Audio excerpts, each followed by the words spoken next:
Hey gang, let's get this party started. Sean is going to be joining us in a couple of minutes. I'm dealing with a bit of daddy exhaustion today. At about 3 weeks, it's starting to catch up to me. I hear y'all can give me a thumbs up or a thumbs down that it gets a little bit easier at about 8 weeks. So I'm Steve, Yeah, I'm going on 5 years. Yeah. Well, okay. Well, now I have no hope in life. So, thank God for crushing my spirit. Hey, I want to give public kudos to Clement. Holy Moses, dude! Did you go all out on organizing pretty much every good tribe post ever? Did y'all see that? Did y'all see the post that Clement made that is like, here's everything you ever need to know about anything, and all the people that you should follow? It was very impressive. So nice work. Well, thank you for everybody who posted, because I just found the links. Well, it was pretty cool. Look at that. Clement speaks, and then you just show up on a camera like that. Bam! That's Bam. amazing. Clement speaks, and Sean shows up. Now I'm paying attention. So today we're going to be talking about supplements and consumables. If you have questions, I started a little Q&A thread in the tribe forum, so if you're on this call and you've got questions, you can ask them there, or you can put them in the chat box for this. Before we kick off, can you say something interesting while I get the charger and plug it in? Oh dear, I hate when you do this. Yeah, just say something funny, Sean. Something interesting. Tell him a joke. Oh, all right. Oh, but I don't remember the punchline. I'll just tell you about nothing, because Ryan's coming back right now, Yep, so I'm going to stall by making words come out of my mouth for the next 30 seconds that don't make any sense at all. Talk But about as long as there's noise coming out of the TV. Look at Ralph's shirt. Ralph's shirt. Ralph, say something so your shirt pops up on the full screen. Hey. Do you know, Sean, you can also click on. Oh, computers are awesome. See? You click on, there's Ralph right there. That is a shirt. Very nice shirt. It's a really good shirt. And now I have stalled without actually saying anything. Okay. So, today, so supplements, they're good, they're great, they're grand, they're wonderful. I personally probably spend $150 a month on supplements, and I am not alone. So, it's a great business to be in, as in are most consumables. Consumables are awesome businesses. There's a lot of people ask, are supplements oversaturated? That's like saying, is Walmart saturated? What? It's a nonsensical question. The same with just about all consumables. It's just a matter at which people go about doing it that makes the big difference. We always have this difference where I'm leaning forward and you're leaning back, and then I succumb to leaning back and then tilting the camera here. So we'll just knock out of the way here first. People would rather look at you, so it's okay. Plus, when I talk anyway, I have to get really close to the camera. I don't know why. If this is the first tribe meeting people ever attended, they would have no idea what you're talking about with all the inside jokes we mentioned in like the first 5 minutes. We hit every inside joke the tribe has ever had. All right, so here's why supplements are great. You reorder them because they're consumable. They're lightweight, easy to ship, made domestically, and they're pretty cheap to get going. It's a great business. It's not better or worse than anything else, but it's a good business. The biggest takeaway that you could take from this call, I'll just give you right up front, and that's this. Supplements are just like everything else in the sense that there are two types. There are the ways that everybody else does, and there are doing them custom, just like everything else. So if you did a yoga mat, you could do a yoga mat that was the same as everybody else, or you could customize it. Customizing it is going to be a little bit more expensive.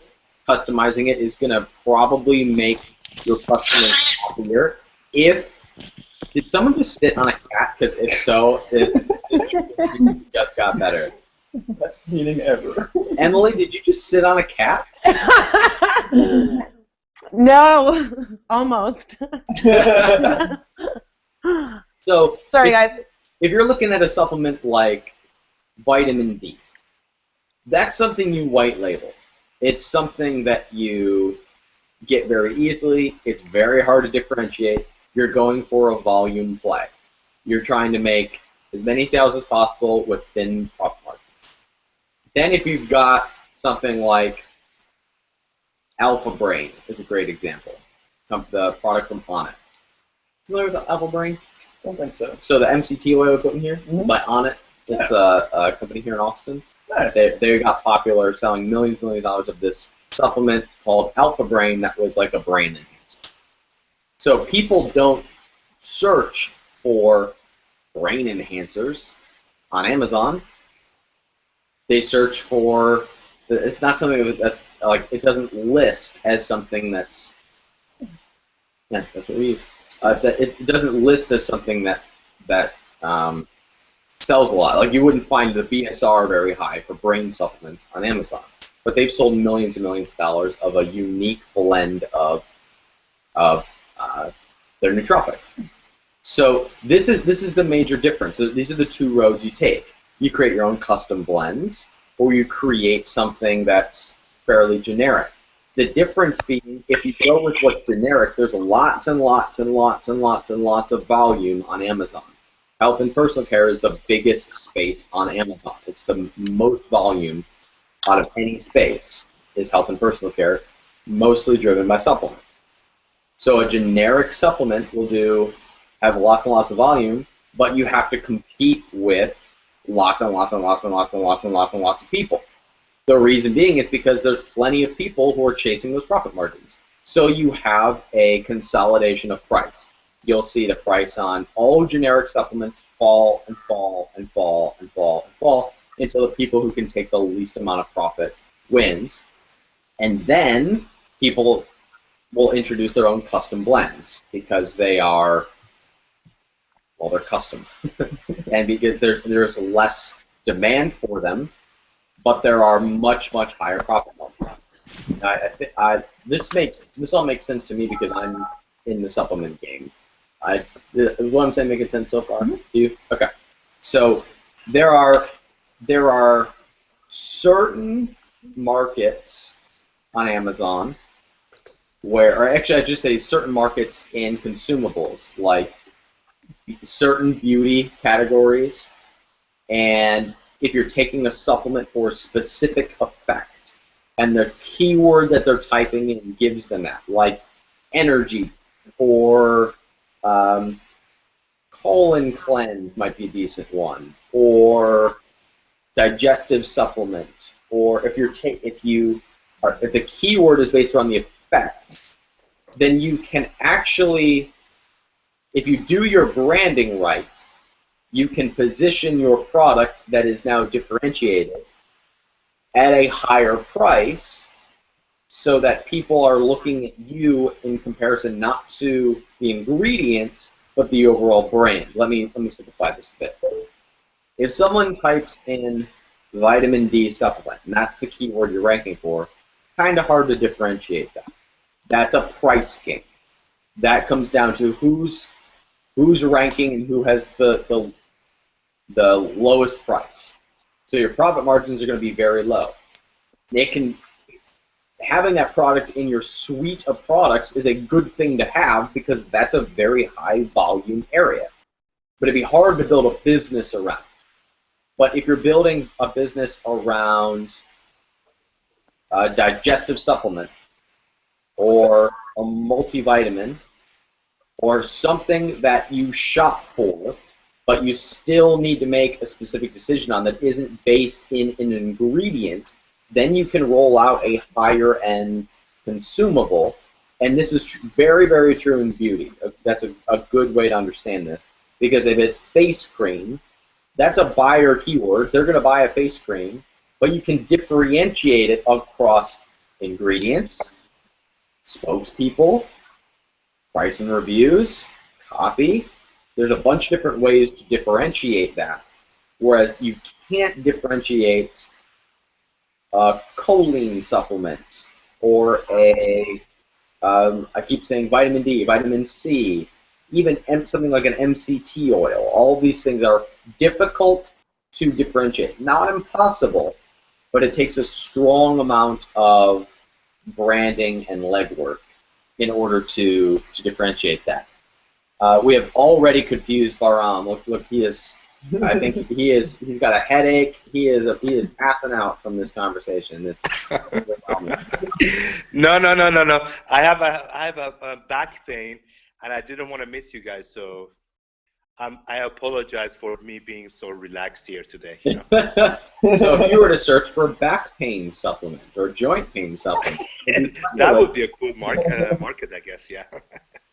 Yeah, so that's kind of the high level view of supplements and where people get it. Where most people get it wrong is they'll say, "Man, there's a lot of volume in caffeine supplements." Yeah, there probably are. It's also really hard to differentiate, and your profit margins are going to be slimmer than if you were going after some other markets or if you were building something from scratch. So from a profit margin perspective, something like Alpha Brain is the example. It's a nootropic where there's not a lot of volume. People aren't searching for, they'd have to search for the brand name for that to show up. You could target some ancillary keywords like cognitive enhancer or mood enhancer or the ingredients within the supplement. I think one of them is 5-HTP, or you could optimize it for nootropic, and that would give you a good amount of volume. All of those keywords combined would give you a good amount of volume. And your profit margins are going to be really high because you're completely differentiated in that market. So these are the different approaches that you can take with supplements specifically, but most people get it wrong by saying, a lot of people are selling vitamin D, so I'm just going to sell vitamin D, something that I can't differentiate at all, and something that's going to have lower profit margins over time because competition is only going to get here to. And they try to build a business all around something they can't differentiate and something the profit margins are really low. Now, once again, I know I'm repeating myself, but it's a good product. Those high volume, low margin products are good to have in your suite of products, but it's very hard to build a business around. I do know people that do it, and they do it on volume. So they will find mid-level supplements with like a middle amount of competition, a middle amount of volume that kind of caps out at 40 sales a day or so, and they have 15 of them.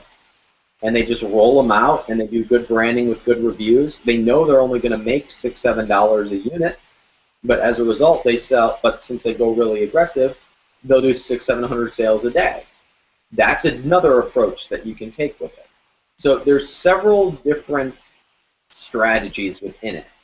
Since the competition is higher, so is the difficulty in ranking, the difficulty in standing out, and you just have to know that going in. Part of the price you play going into consumables, beauty is a great example because profit margins are the highest in beauty. That's where the highest profit margins are, and the volume is, I think, second highest. And people in beauty know that part of the price to play that game is that they have to just bully their way to the top. And I mean really, really bully their way to the top. If you think you can go into a competitive beauty category and do a 50-unit Zomblast and rank, you're wrong. Your marketing budget needs to be higher for that. The rewards are there for those who can withstand it, but it's a longer game to profit. So I've been ranting for 10 minutes about this philosophy. I hope this is helpful so far. But I could use your feedback here because I could talk about this all day, but I'm not exactly sure what would be helpful. Any questions come up for you, Sean? Because I know this isn't your game. Like from me?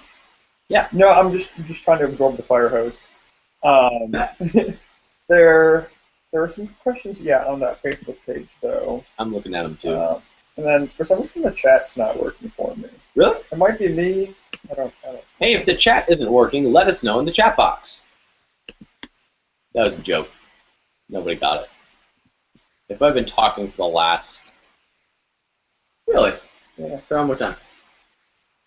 Tried different browsers. Huh. Tried incognito. Okay, those of you who are on the Hangout, do you have the chat open? Is everything working okay? The chat isn't open. Is not open? No. But I mean the on the spillover page on the broadcast page. So let me check. Stand by.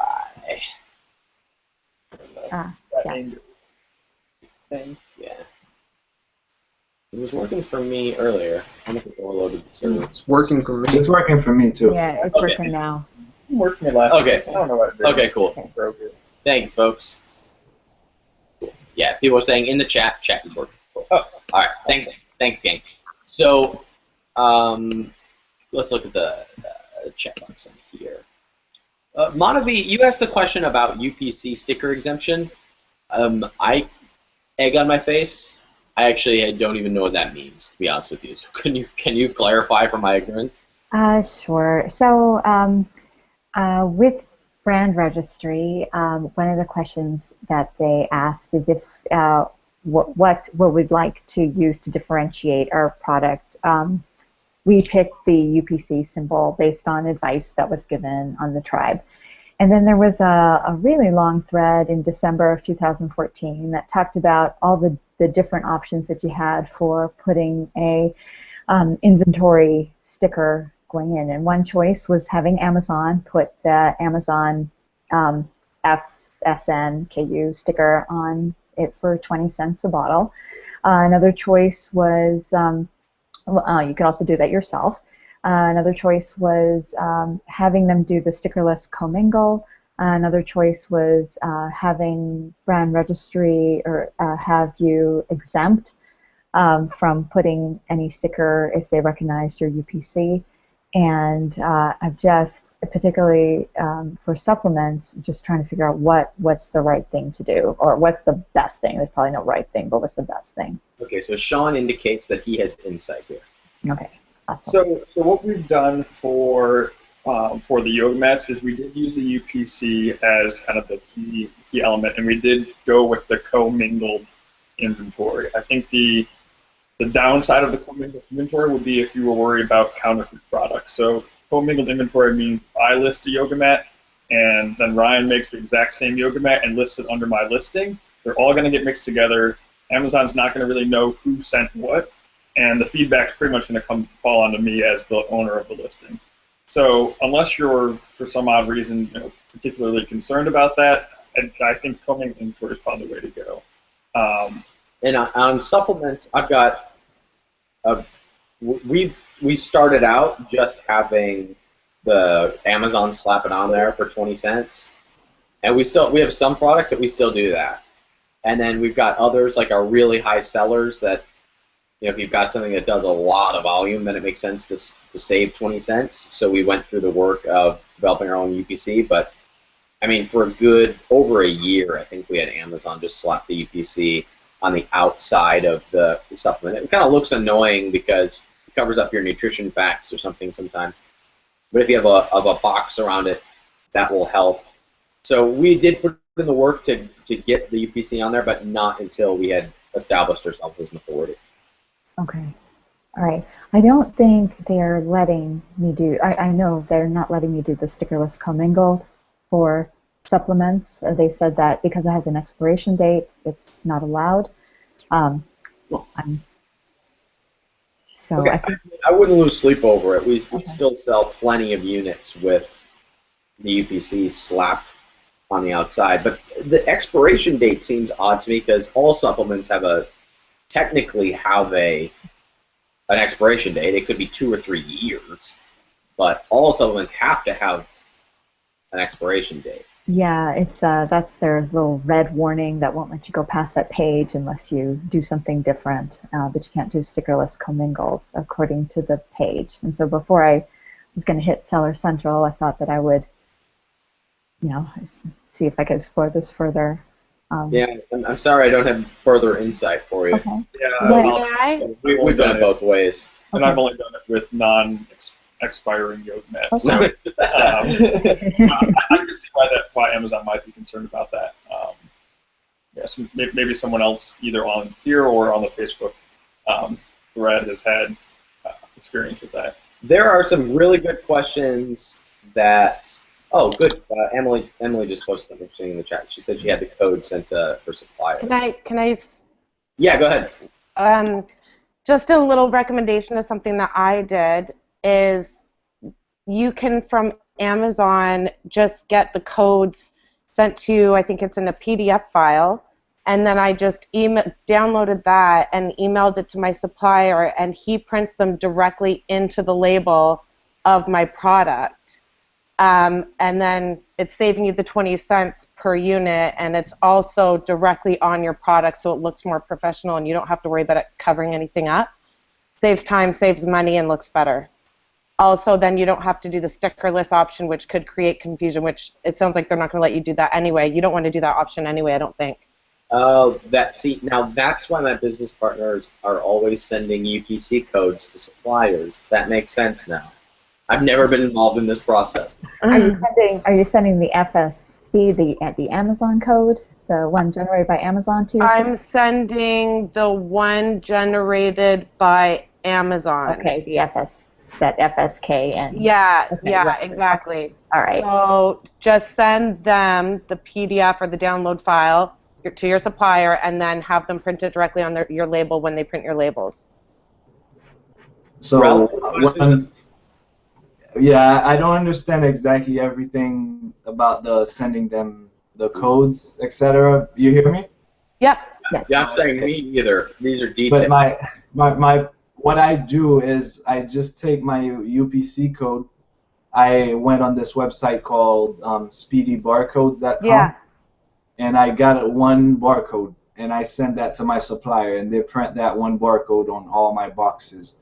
And when I'm creating my shipment, I tell Amazon that the merchant is fulfilling, or the merchant is labeling the product, and it works fine for me. So I don't have to do anything additional. I just sent the barcode to my supplier just once, and they use that for every box that they print out for me.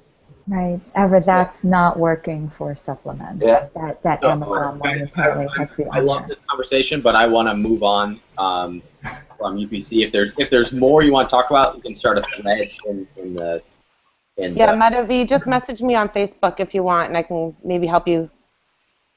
Cool. Thanks for that, Emily. That'd be cool. So I will actually want to address a group of questions that showed up in the Q&A. Because I think this is really important. Some people asked about I hinted at some changes that are probably coming into the supplement field soon due to some insider information I have. I can share a certain amount, and what I can share is that if you say something is in your supplements or your cosmetics or whatever consumable it is, a food item, anything that people are ingesting or putting on their skin, and it's not actually in there, and you get caught, that can be very, very, very, very bad news. This seems like common knowledge. This seems almost silly for me to even mention, but you'd be shocked at the number of times that a beauty company, a supplement manufacturer, a food manufacturer doesn't have internal quality control, and so you get a product that looks good but doesn't have what you're telling your customers that it has, and you don't even know it. And because of that, from what I know, there's going to be a major crackdown in that. And that there's going to be a much more aggressive. I mean, you guys see it in the news, right? I mean, you see the news articles when they find that most brands at GNC and Walgreens don't even have the active ingredient that they promised to have. That was a big news item that came out. And this is becoming more and more commonplace. You see things like Dr. Oz getting a lot of heat for mentioning products. And it's really not that he mentions products that he gets heat. It's because supplement manufacturers, then, like Forskolin is an example, he calls Forskolin lightning in a bottle. Forskolin explodes. It doesn't matter that he's promoting Forskolin. As far as I know, he doesn't have any ties to any Forskolin manufacturers. But a bunch of supplement manufacturers start putting rice and gluten in a capsule, labeling as Forskolin, and shipping it out to people like you and me. That's where the problem is. So Dr. Oz gets all this heat, like, you're facilitating scams. He's like, I actually kind of believe in that herb. And then he's labeled as a scam artist. And so are all of the companies who are selling forskolin on Amazon or elsewhere because they can't prove that it has any forskolin in there. And then a report comes out that says most weight loss supplements are rice and gluten, which is true. And you may never know that that's the case. Or somebody who's selling a face cream, and is argan oil a thing that you put in face cream? Sure. Is that a thing? All right. It's definitely a thing. I don't know. Argan oil and for the car. Tea tree. We'll go with it. Could be for the car. Is it tea tree oil? Definitely. All right. We'll go with tea tree oil. So somebody says that they're selling tea tree oil, a tea tree oil face cream, and when they have it tested, they find that it's only got artificial scents of tea tree, and it's got no actual tea tree in it. That kind of stuff happens. Or I have a friend, a tribe member, who was selling a food item, and it was a type of sweetener, basically. And when he sent it in for testing, he found out that the lab had been selling him sugar water that was flavored like a sweetener. That's scary stuff. So these are the pitfalls that happen with consumables, beauty products, and supplements. So it's becoming increasingly important for you to have your manufacturers tested, and this costs a few $100 for you to send it over to an independent lab who runs the tests to make sure that what they say is in there is actually in there. And you're going to see a major crackdown on this in the next 6 to 12 months, probably sooner, and it's going to be increasingly important for you to do that. The important thing is you just have to have common sense and be ahead and do things better than everybody else. So this scares, and it should scare, a lot of people out of consumables, because getting reviews is harder. There's more things that could go wrong, but if you overcome those things, the profit margins and the volume are really high. So it's a natural filtering out process that filters out people who don't see this as a business. If you think that this is an income stream and not a business, then you will have one of these things go wrong, guaranteed. So some people ask some questions about FDA and people being shut down in that thread, and I really wanted to take time to mention that because it's incredibly important. In all consumable spaces, anything that people are ingesting, you're going to have a higher level of scrutiny. There are not a lot of FDA regulations around them, but if you're caught lying, that's fraud. And you might be frauding people without even knowing it.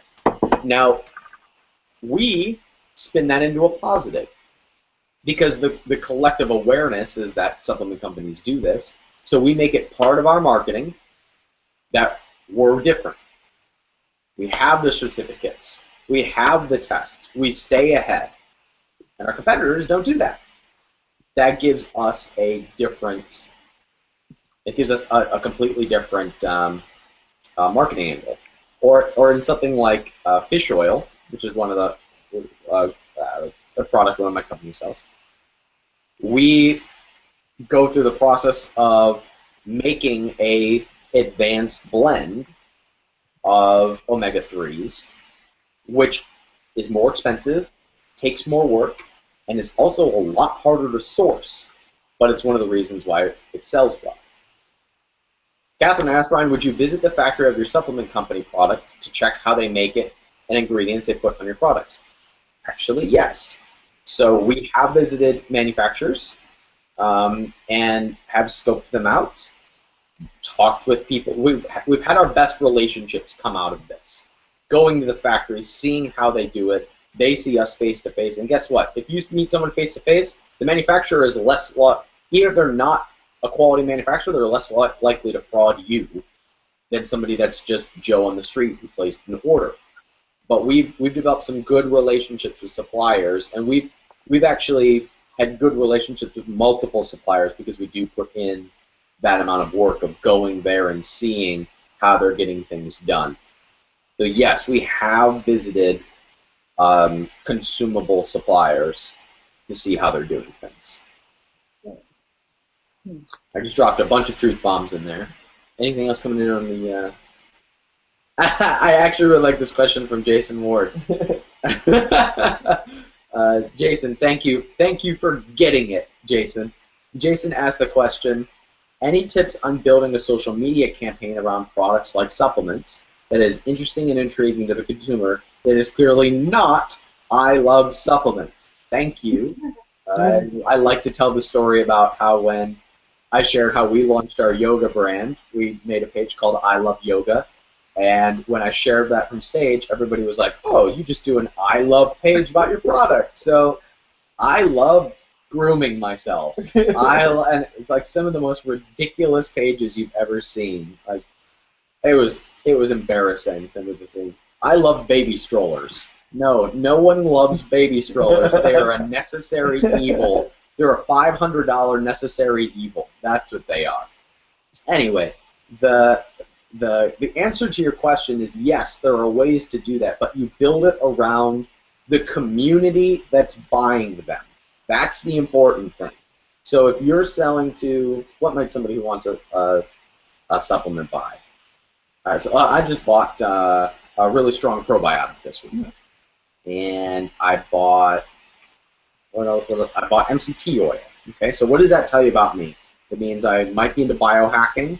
I'm probably into natural living. It means that I care about the long-term effects of my health, and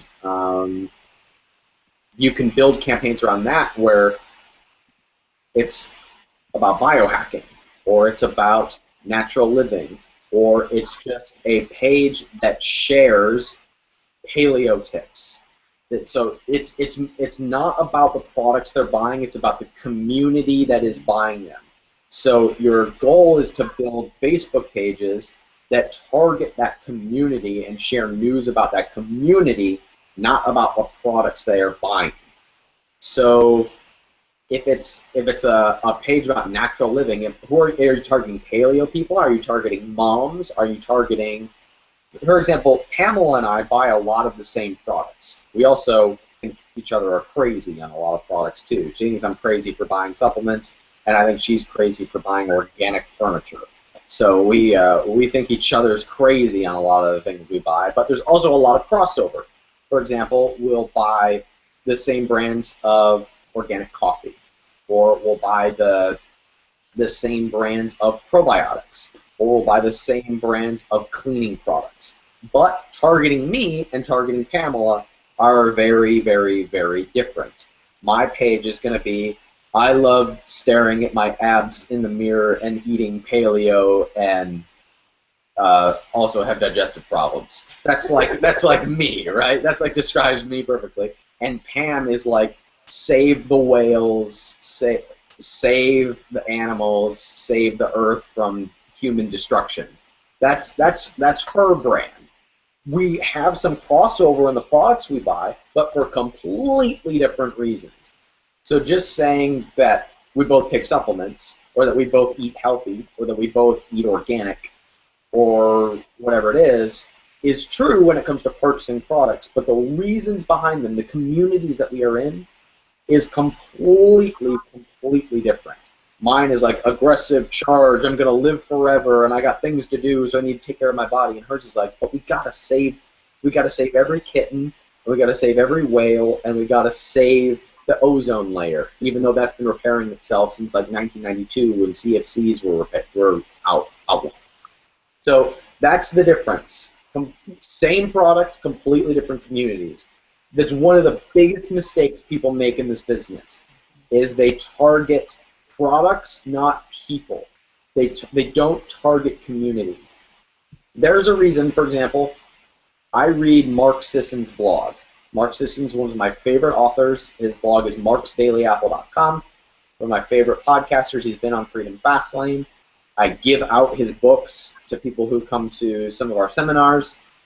I think he is fantastic.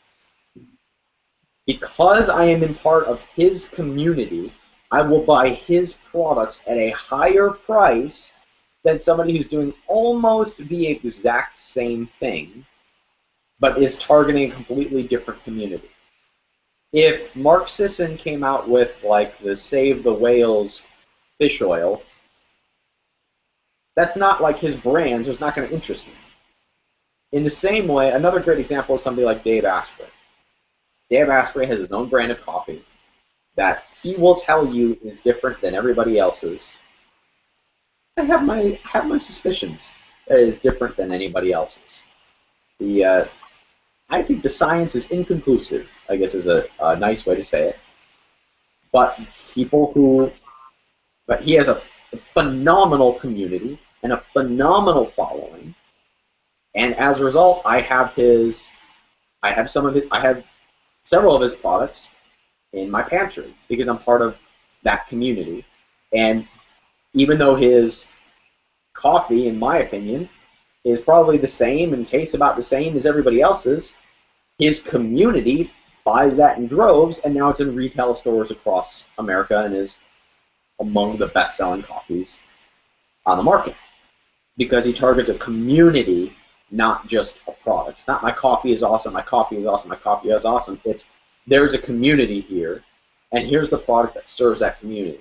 That's how you charge higher prices for the same product as everybody else, by going after a community. That was me ranting. Whew. I'm going to chill out for a second. Sean, say something interesting. I do have something interesting. So actually, one of my favorite quotes is exactly what you're talking about by the author of Start With Why. It's people don't buy what you do, they buy why you do it.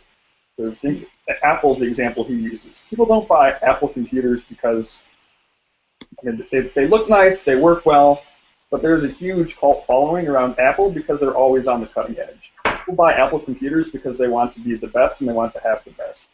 So if you think about and the example he uses is, what if Apple advertised, we make great computers, they're user-friendly, beautifully designed, easy to use, want to buy one? Not bad, but that's not Apple. Instead, something that they would actually use would be, with everything we do, we aim to challenge the status quo. We aim to think differently. Our products are user-friendly, beautifully designed, easy to use. We just happen to make great computers. Want to buy one? So if you focus on the why, and you can really draw in that market and connect with them, as long as you're selling products that genuinely help them, and they're going to buy it from you. That's why we went with I Love Yoga. Not only because it just made sense. Like, obviously, if you love yoga, you probably want to buy yoga stuff. But our whole community is built around what people that love yoga like. So we have lots of posts about healthy food, healthy living, meditation, environmental friendliness, consciousness. Yeah.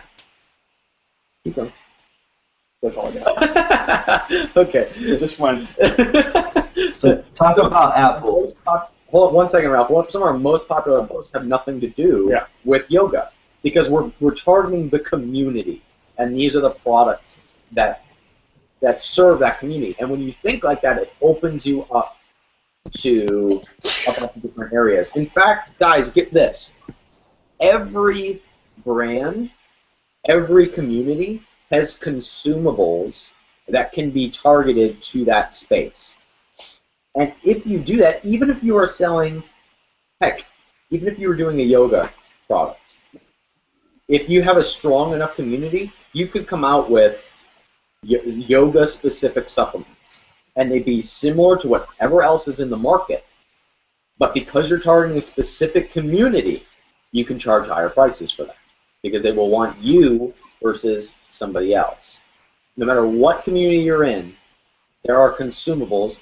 Again, beauty, food, supplements, every market can have some consumable to it. Not everybody has to, not everybody should, but everybody could add that as a piece of revenue to their business.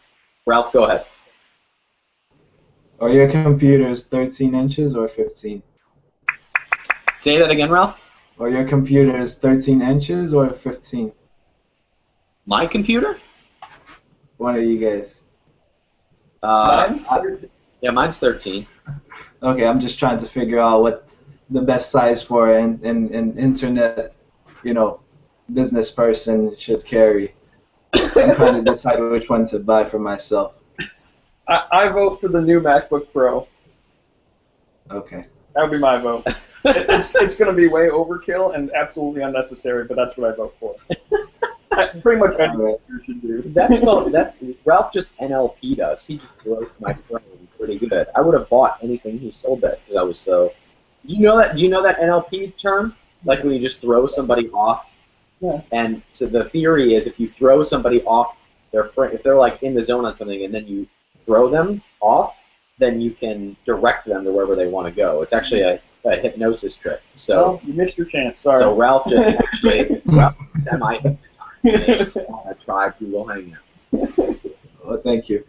I'm going to wake up tomorrow and have 14 MacBook Pros at my door and not know what happened.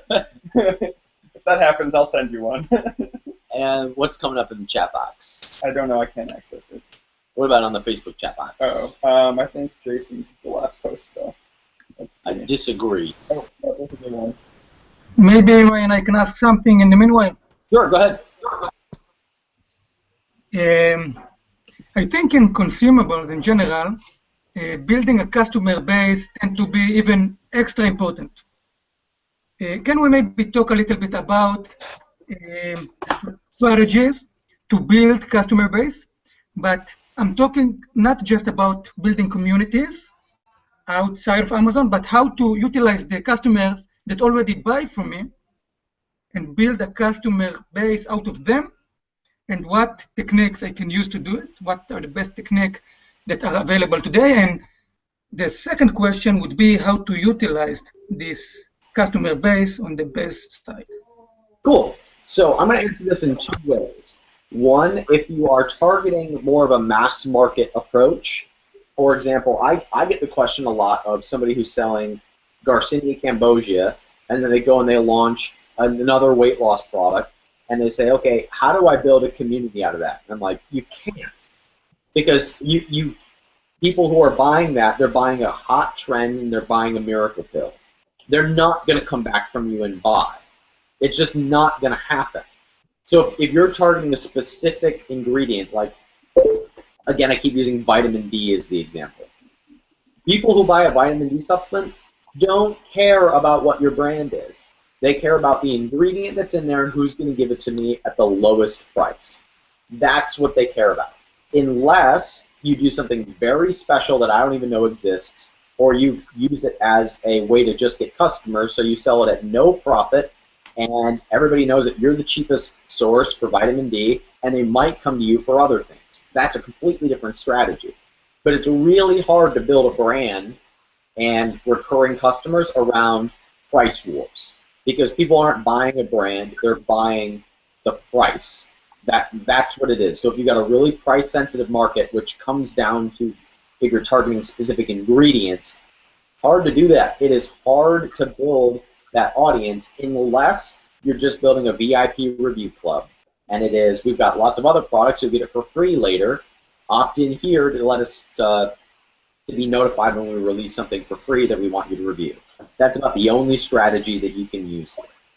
The way that you do build recurring customers in consumables is by building that community and targeting that community.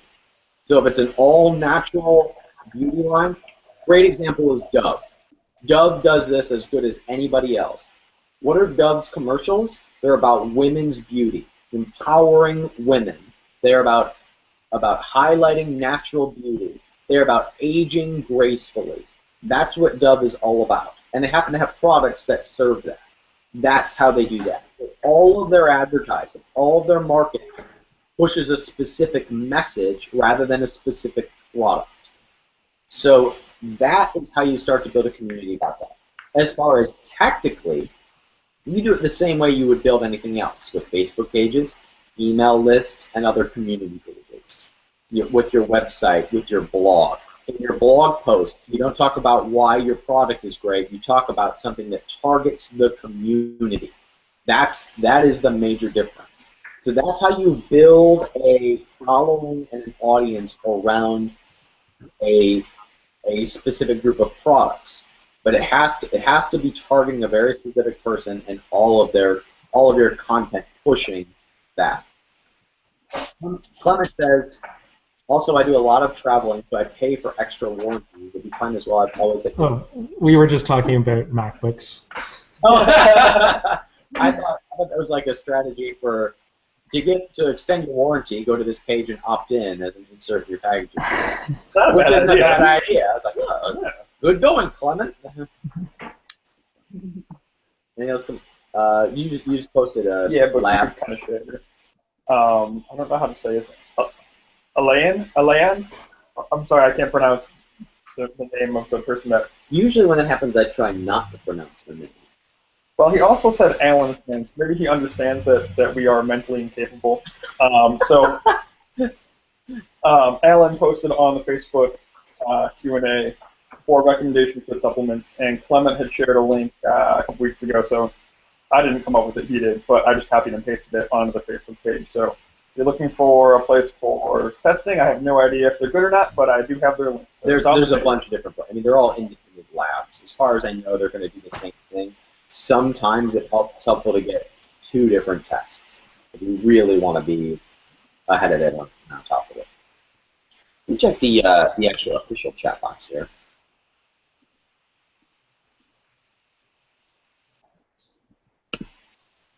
Apparently, we've been neglecting the chat box because people are like, "Hey, we have them. How do you go about confirming that the active ingredients are actually in the supplement your manufacturer sends over? Is there an efficient and reliable way to confirm this?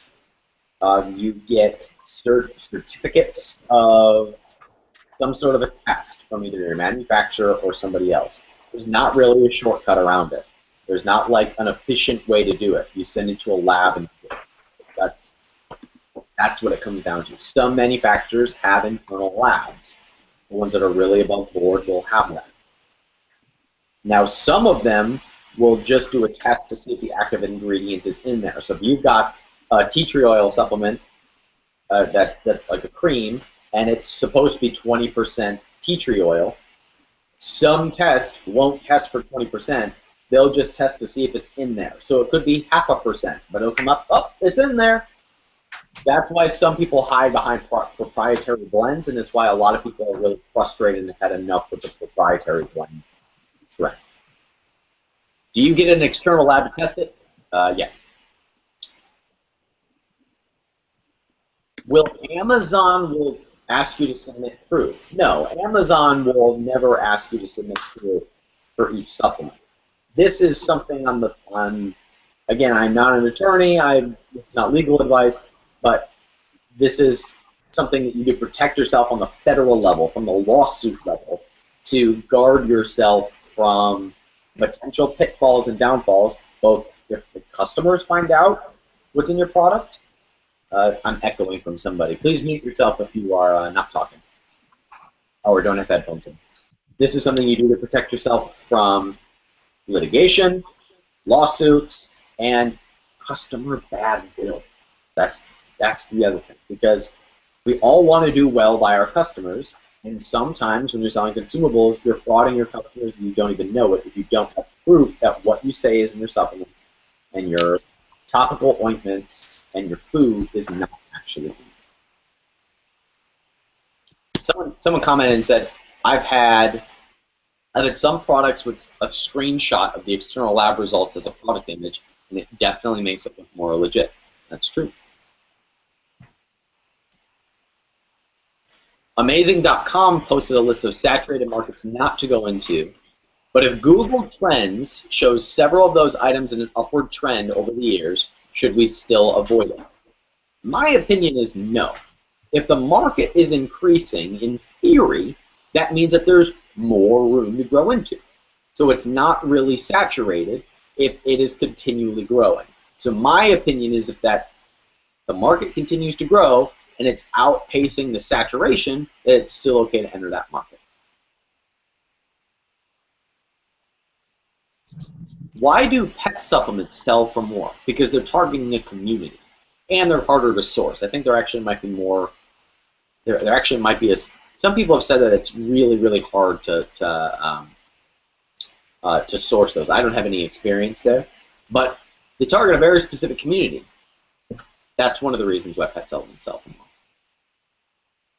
If the factory has been inspected, this is a great question. Thank you for this. If the factory has been inspected recently for products made and a report is available offering positive results, would this suffice on product testing for this factory?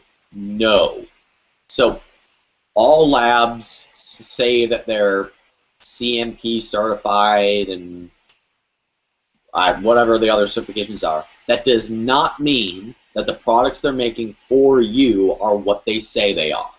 No, that does not meet that criteria. That means that they were tested at one point and they passed. Doesn't mean they're doing right by you. I don't mean to alarm you, but that's the reality of the situation. There's plenty of supposedly certified factories that get busted for. I mean, this is why Walgreens, if you test their products, don't have the active ingredients that they promise. It's not because Walgreens is trying to fraud their customers. It's because they're sourcing products from labs that have all the certifications, but then they ran product and it's not actually in there. It's not actually what they said they would.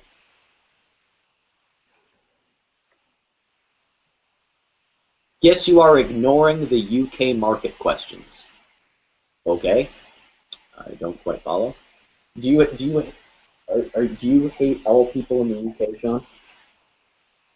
No. You can see where this is going now. I do not hate all people in the UK. You see that? We just must hate English people.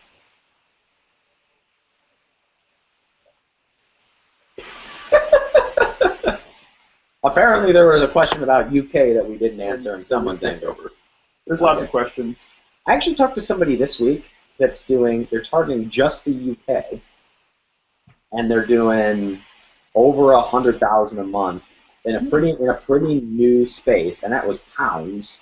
So that's actually like $7 million a month just targeting the UK. It was actually really eye-opening to me because I didn't think there was a lot of volume in the UK. We should get on that. I really had been I had been neglecting international because I didn't think that the market was there yet. There's so much volume in the US. It's .co. Or .uk. Sean is having a hard time finding Google UK. And Ryan, just a note for like setting expectations. Apparently, a lot of people have been having a lot of difficulty getting approved for selling on Amazon UK, and that's because Amazon is applying these new regulations from the EU, and I guess it's taking some people like 3-4 months to get approved. Do you know what type of regulations those are? I think it was something verification issues, quote unquote, and then so you have to have like paperwork, certificates, and whatever for like ensuring that you're VAT certified, privacy issues, and possibly money laundering issues. Interesting. Now, Amazon has certain programs that help make the transition easier, but from what I understand, it helps like this much. Because you still have all the like legal hurdles that you have to go through. Someone is selling our yoga block for $246 on the UK listing. If they get sales, more power to them. Let's do it. That's interesting. So what questions do you guys have about this? We've covered a tremendous amount here. So, I have one question. Like I think before you had mentioned, like in one of the earlier rounds with the tribe, you had mentioned that you had issues with a competitor, and I don't know if they got your listing shut down or your account shut down, or rather, but do you have any advice as to dealing with that, or because I understand that it's become an issue for a few people? Yeah, so supplements all consumables are nasty. I mean, you have some bad eggs in the game of people who will try to get you shut down, who will leave negative reviews, who will report you as violating a copyright. You're not. You're like, this is my product. How am I violating a copyright? Amazon shuts you down because they'd rather just shut you down than deal with the headache. I mean, it can get really nasty. The strategy for dealing with them I learned a lesson early in life that has served me well, which is always go to the source. Just go straight to Amazon and keep working that channel to stay on them. To if you get any contact over there, maintain that relationship. If you over the 2 years that we've been in this business, it's like we finally make a contact over our customer service that cares, and then they refer us to somebody else, and we just try to maintain every single relationship that comes about. We also document everything. So if we suspect that a competitor is performing foul play, we just start documenting everything. And sometimes we will reach out to the competitor. Sometimes. I'll tell you one way not to reach out to your competitor. I had one person contact me, find my personal email address, and say, Moran, I know you're leaving negative reviews on my listing. I'm going to beat your ass in front of everybody in ASM. No, I didn't know the person existed. So that's not the way to target your competition. The way you contact your competition is, hey, I noticed that there's a lot of fraud in our industry, and I'm building a group of people in our industry that I'd like to make connections with, just because I want you to know I'll never leave a negative review on your listing. I'll always play above board, and I'd love to meet other competitors. That's how you do that.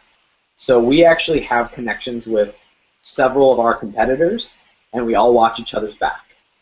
And if there is someone who's playing foul, we will all report it together. It's like, guys, here's what's going on. We're like, that shit's not going to fly in our industry. So we're all going to go to our network, all go to our contacts, all go to our connections at Amazon, and bring a case about it. And we have gotten several people shut down. It was obvious that they were frauding.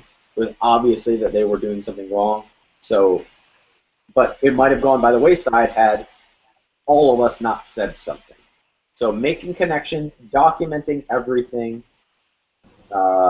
going to the source. Those are the ways that we have fought it. But I'll tell you what, stuff still slips through the cracks. Like, we still get negative reviews that we are clearly fake, that we can track back to competitors. We still have people who cheat. Kind of part of the game at this point. And did that ever help with like suspended listings or suspended accounts? Suspended accounts, no. Suspended listings, yes. So suspended listings we have got that overturned as a result of having good connections with people over at Amazon. Also, just having good documents of everything. This is everything. This is proof that we own this brand. This is proof that this is our product. This is proof that we are the manufacturer of this. That has helped get things. We have had things be suspended and then get overturned and back in selling again. Okay, so we had a question about the UK from a very angry Carlos. Do you think about going to the UK? Sure. I have a few thousand sales and think about doing a UK Zomblast. As far as I know, there is not a UK-specific Zomblast, but you could target people in the UK on Facebook and do your own blast through there. And somebody else says, hashtag America. America.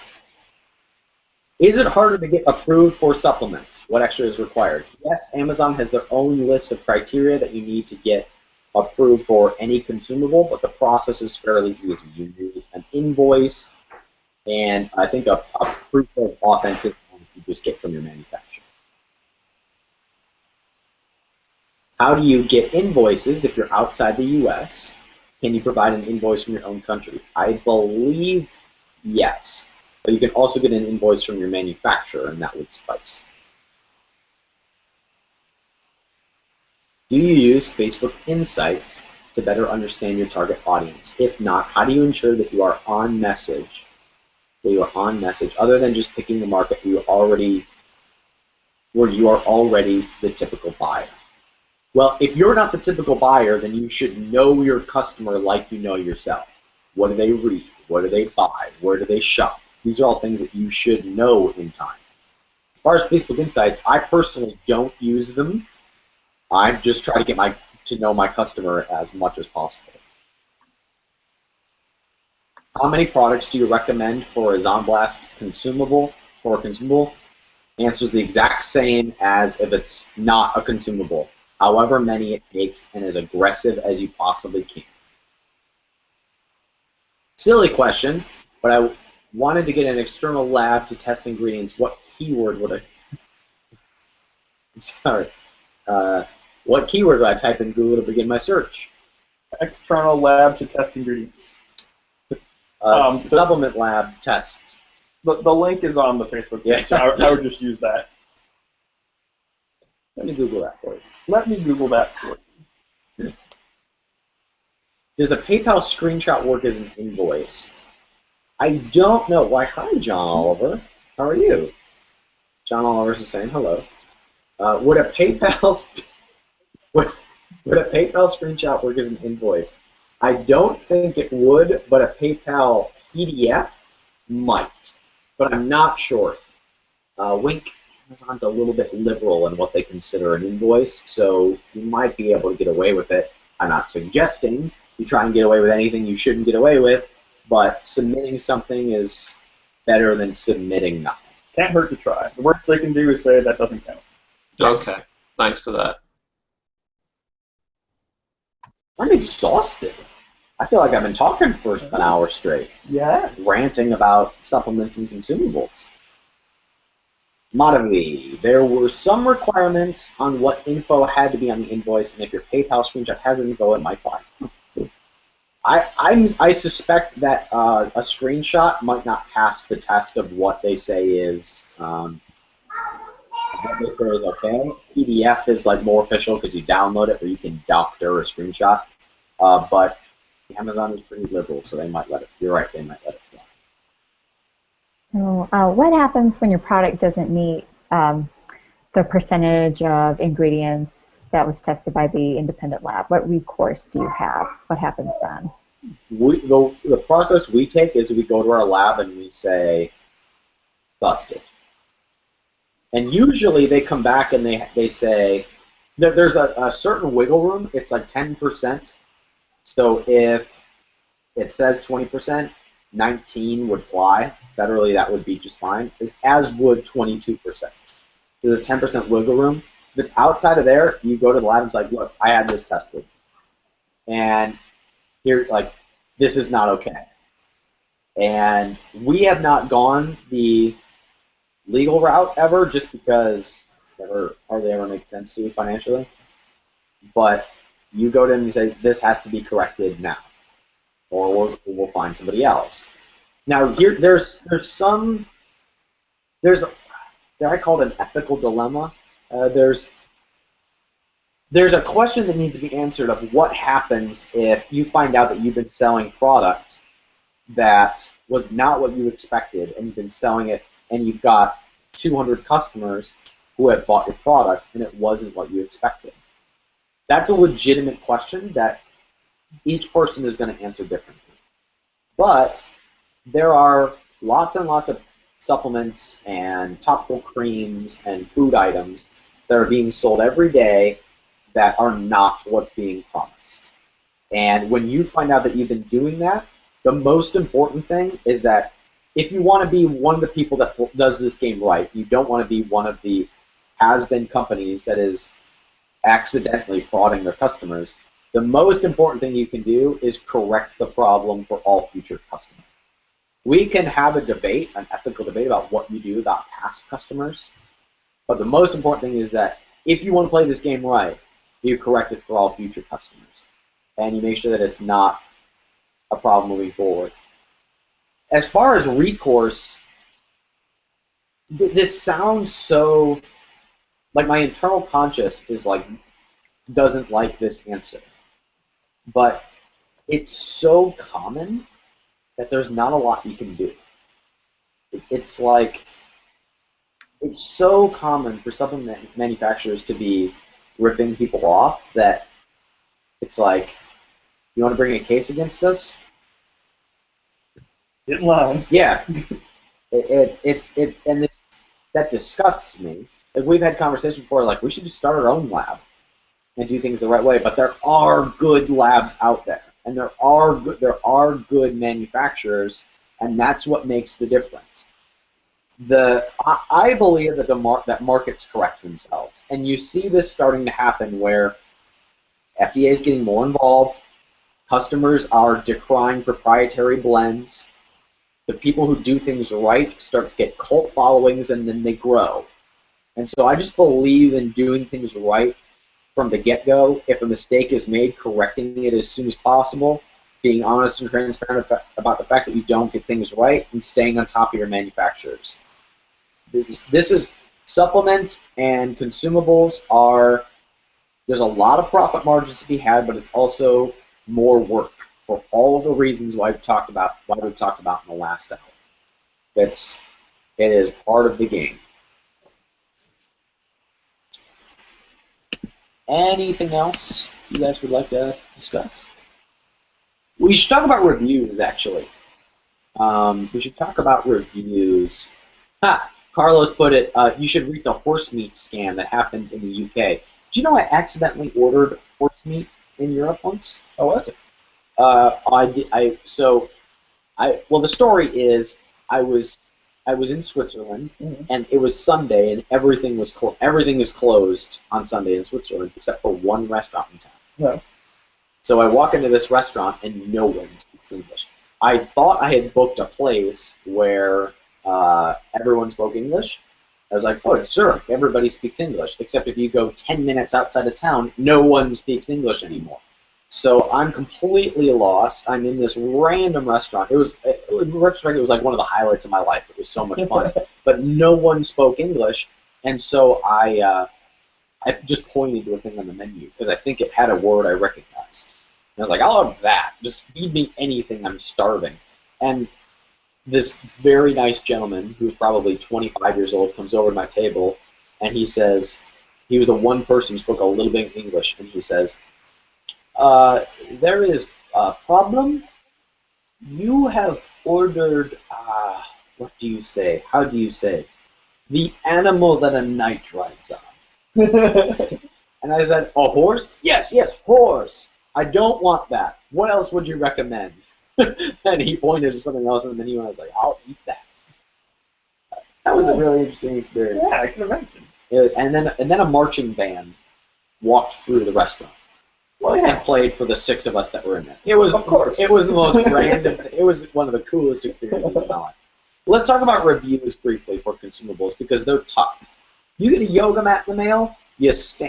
Great stories. We were in Sean's apartment once, and we were testing 2 different types of yoga mats. All I had to do was stand on it, and I was like, "Oh, this is a winner! Like this is so much better. Had better cushion. The memory foam was firmer." And Sean was like, "All right, I don't feel a difference." Looks the same to me, but it's cheaper. So if you think it's better, but within 30 seconds, it was like, "This is the mat we're going with. This is awesome." And with a consumable, beauty cream is a little bit easier because you can just do this. You can see how it feels and smells. Supplements are tough. Supplements are tough to get reviews. So how do you do that? When you have a community that backs you, it is so much easier to get reviews. Until that point, it is the same process as everybody. It's awesome customer service, following up with your customers. It's using outside services like Zonblast that a lot of their members just leave reviews because that's part of the community there. One of the best things you can do, though, is when you do a giveaway, if that's what you're doing, if that's how you're launching your product, going to the community that is going to best know your product. That's tough if it's a vitamin D supplement. For example, like I've had supplements that are, it's one of those common supplements. There's no way to differentiate it, and the reviews are like, well, it's vitamin D, so it was a good price, and that's their review because it's really hard to differentiate. But if you go to an active community, they will review your products at a higher rate. So if it's, I'm tired of coming up with examples for the day. If it's protein and it's paleo protein, you go to the paleo community, you're going to get a much higher percentage of reviews than if you just do a Zonblast for paleo protein. Or a good example is I was talking with Joe over at Don Blast, and he talked about how one of the types of products that don't do well as a Zon Blast is like really, really niche specific things. Like, I think the example he gave me was prenatal yoga supplement or something. So very, like, you have to be pregnant and do yoga. Yeah. If you see an email while you're pregnant doing yoga, you might buy that product. Otherwise, probably not for you. That's going to be tough. That's going to be tough to target on a mass scale. The way that you overcome that is you go to the exact community that you're targeting and you give it to them, and they are much more likely to review than the average population. So if you've got a community-specific or a result-specific consumable, you have to go to the person who's going to benefit from it rather than just going mass market. You're just not going to get reviews doing it that way. How do you recommend doing that? Facebook. I love yoga. I have a question about that because you were talking about building audiences and going to audiences that already exist. And so I started to kind of play around with it a little bit because my niche is, it's really easy to find where they're hanging out, and a lot of them are hanging out on Facebook. So I just started playing around and contacting a few of the people that were running their Facebook pages who had huge followings, lots of interaction, and saying, hey, your community might benefit from this. Do you mind if I post or sharing it? Is that what you mean? Like, I had actually a couple people say, yeah, go nuts, and I posted onto their page. Is that the extent of the type of communication that you were saying to have with these people? So if the total volume that was possible by targeting communities was a pie, you got a very, very small slice of it. So that's what you did is great, but there's a lot more we could do with that. How? Yeah. If you had a really strong relationship with that page owner, for example, and you nurtured that relationship, and you got them to post about your product on your behalf, that's obviously much more effective than you making a post on their page wall, which is going to be seen by 10 people.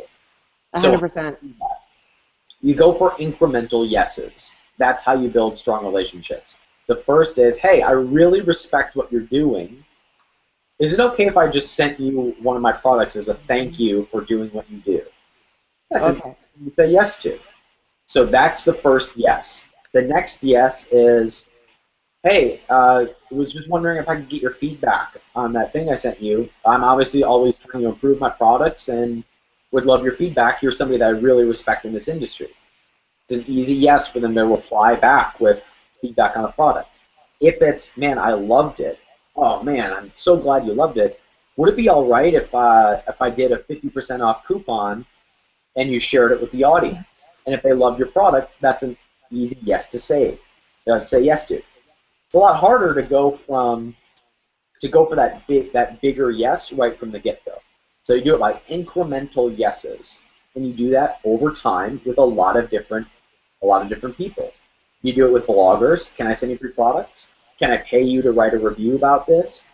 What are the simple yeses? Hey, I have a product in this, and I just wanted to make a connection with other people in the industry, and just wanted to reach out and have a virtual handshake.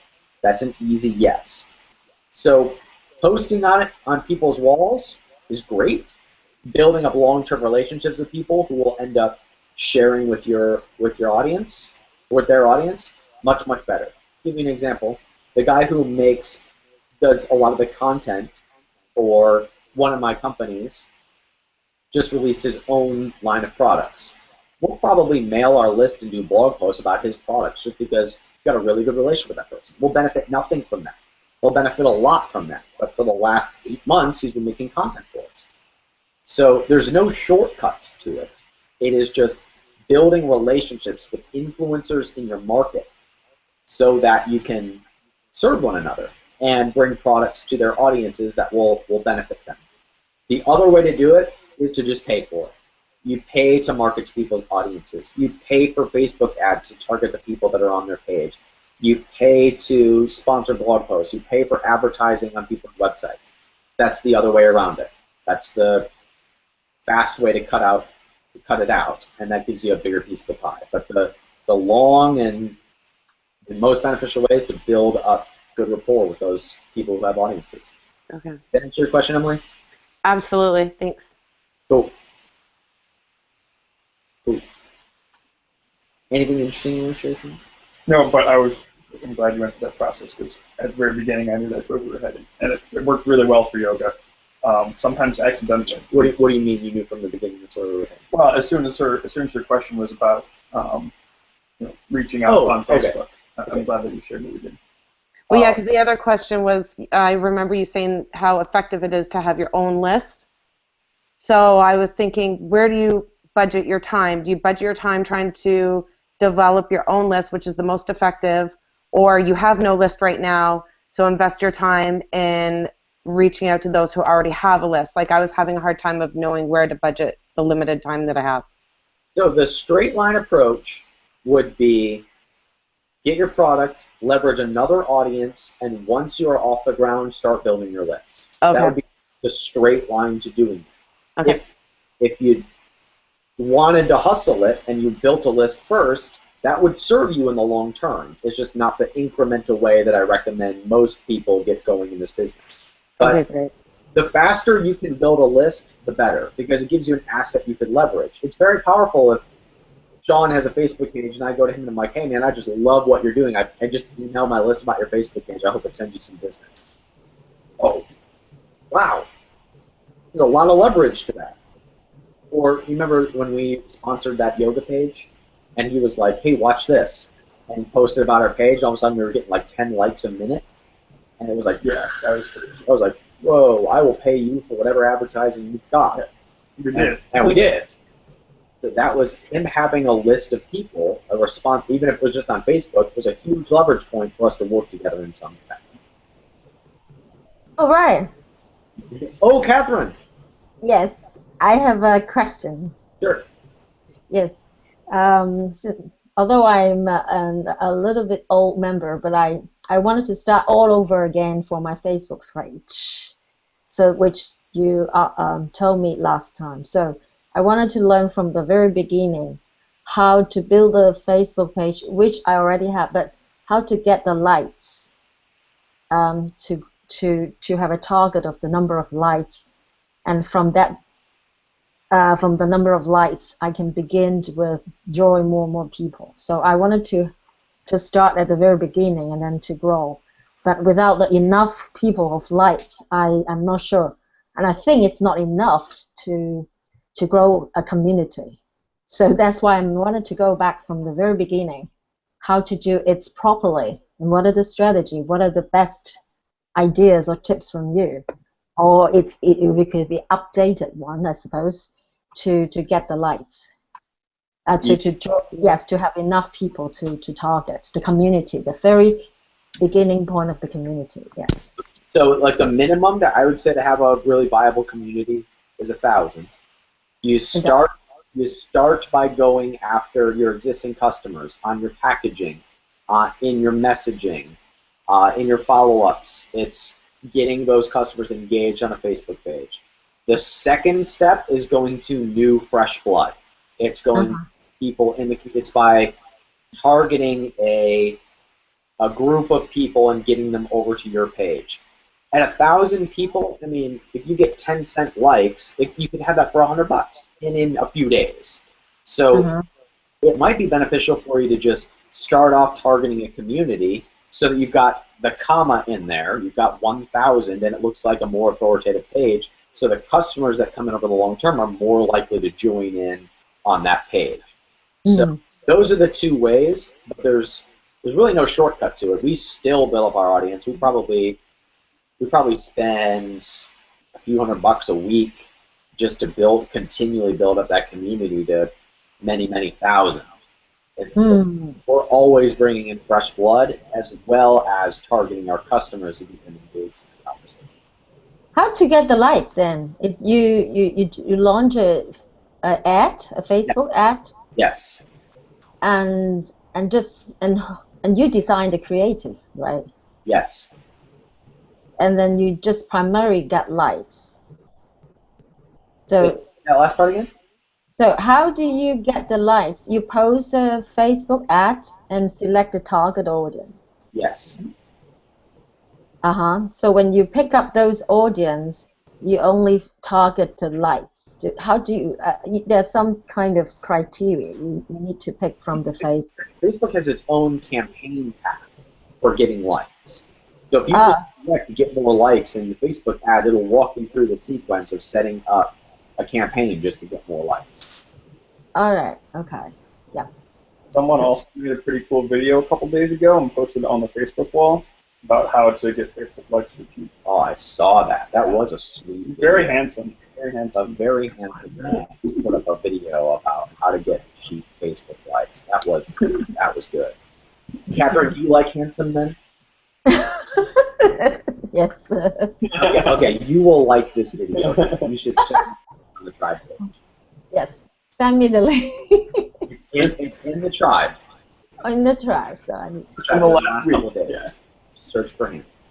Don't search for handsome. Hey Ryan. Fancy shirt. So I don't know if that's something you were gonna get into next time, but you did tell us to make a list of the 5, big audience, mid-tier audiences. Yeah. For me, it's YouTube. I don't know if you had the next step or what another assignment you were gonna tell us to do from that point. So, I mean, from a macro level, it is simply reaching out to that person and getting the smallest yes possible. If that small yes is, I'd love to share your video with my list of customers.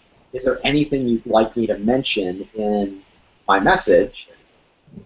Getting that first reply is the most important thing. What can you offer them to get that first yes? Hey, I'd love to share your video on my blog. Is that okay? Hey, I'd love to link to whatever products you've got because I really like your message. Is there anything that I can promote for you? Hey, I would really like to share a quote from you on my Facebook page. Is that all right? What quote would you like me to share? I'd really like to do a webinar with you to promote your YouTube channel. Can we set something like that up? So what can you offer to get that first yes and then build a relationship? Yeah, I'd really love to offer content on your YouTube channel. Would be more of like a second yes. Once you've gotten the first one, the next is a little bit of an ask. I'd love to do a video with you and post it on our YouTube channel. What's the next incremental yes to start building that relationship? Okay, thank you. All right, tribe. Whew, I might have to take a nap. That was probably the meatiest tribe. That was a very meaty tribe post call hangout. America.